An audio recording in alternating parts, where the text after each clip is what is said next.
Si ton enfant a une peau à eczéma ou une peau atopique, je t'invite à rester parce que cette vidéo est faite pour toi. L'eau souvent qu'on utilise à la douche a beaucoup de chlore et beaucoup de minéraux. Donc ça fait que l'eau soit appelée dure.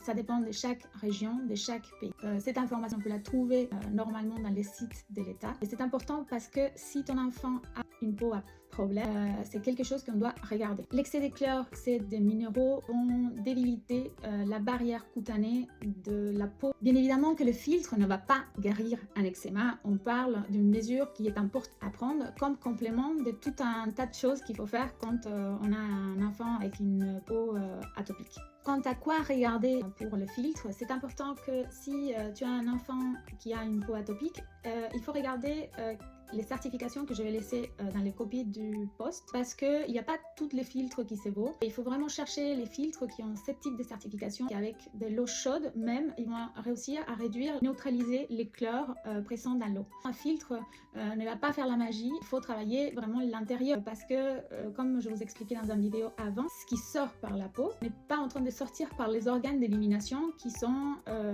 les adéquats pour faire ce travail. Soit on met trop de choses qui vont pas, soit une indigestion qui va pas, soit parce que les organes ils sont chargés, donc la peau elle va venir à l'aide.